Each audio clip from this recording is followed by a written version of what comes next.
Hi everybody, welcome to our YouTube channel. So today I did my first resin pour. Here are all the supplies I used. A lot of the stuff I got from the Dollar Tree, the glitters and the cups and stuff. The art resin that I used had a website on it that you could calculate, depending on the size of your canvas, how much resin you would need. And since I never did this before, I decided that was a good idea.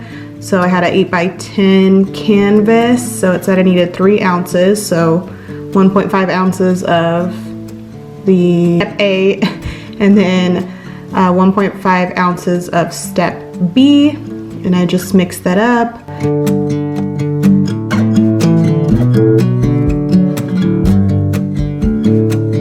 And here I am putting it in its separate little shot glasses, so that I could get the different colors that I wanted. I was looking for a aqua, oceany type of color scheme with all the blues and the teals and the one green that I had. And on all of the other resin videos I've ever watched, they say to put like very little acrylic paint in with the resin. It's like supposed to be 10% acrylic paint to however much resin you have, so that's what you see me doing here. I'm putting just basically drops of acrylic paint in with my resin, making sure it's all mixed up together. And then I bought this glitter, like I said, at the Dollar Tree, and I wanted to mix it up with the blue so that my piece would be glittery, which I love glitter, so that's how that happened. And here I am starting. My initial idea was to do, like I said, ocean themed colors, and I wanted to do like a heart shaped resin pour, which is the shape that I have going here. But when I started pouring this teal color, I don't know what came over me. Maybe because I attempted it with my left hand, switched to my right hand, and then I do this motion right here and end up with a ton of teal, and then I start doing these loop-de-loops and cover my heart, and then I lost control. And then I was like, oh shit, like I might as well just start doing this like my hydro dips with my mugs, because I already ruined it. And with resin, because it sets really quickly, you can't really, I mean, I could have wiped it off and made more resin, but I just didn't want to because this was my first experimental time doing it. So now I'm just spreading the darker royal blue around, and that's the paint that has, I put the glitter in. And then here was another vital mistake. I've seen multiple resin pours where they always say to put the white on the bottom, and as soon as I poured that white on top, I was like, shit. Like I knew I did it the wrong way. So I was like, oh well, put colors on top and hopefully it'll save itself. And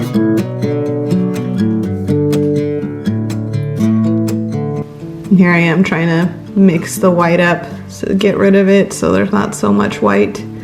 So I watch a lot of acrylic pour videos as well. So I think what happened here is, because I've never done resin before and I've watched so many acrylic pours, that I kind of mixed the two motions together, which is not good, but that's okay. It's my first time. So on this little angle you can kind of see the glitter that's in the blue, which is really nice. But at this point I'm just trying to cover the edges and like move the resin around, because I have so many areas of, as you can see, like you can see the canvas through the resin. I really like the swirl effect that came through, and I also like that there is some glitter that came through, but this is definitely not what my initial idea of making a heart painting turned into, like tie-dye blue-green with some glitter everywhere. But like I said, this is my first time, so things that I learned. Don't pour the white on top of the other colors. Pour the white first. And also, you'll see later, but when the canvas dried, it kind of pooled in the middle. and I had that notebook underneath there, but it wasn't small enough to fit under the wood pieces of the canvas to make the middle part of the canvas more stable. So next time I'm gonna have to put a like big piece of cardboard or something under there, like shimmy it under there so it'll stay flat.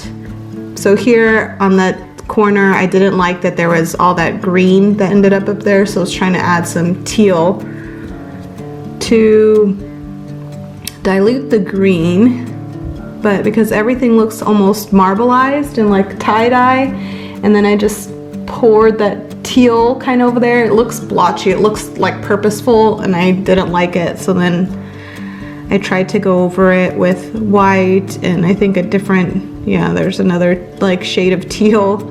And then I plopped the teal on the part that I liked in that middle, right on top of that royal blue. So I was like, oh man, now I gotta put more resin and plop it on other spots so it looks intentional.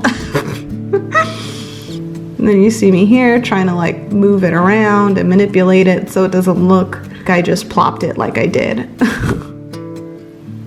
So here I am moving, manipulating the other plops of paint that I did.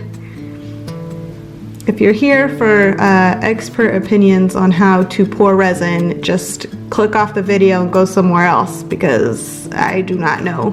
I watched about 10,000, I'm sure, resin pour videos, and I still made a ton of mistakes on my first one. So just word to the wise, or however that saying goes. Like, all those geode pours and those really beautiful resin pours that people do, they've obviously been doing those things for long times, or they had a professional person teach them, because it was a lot harder than it appears on the videos.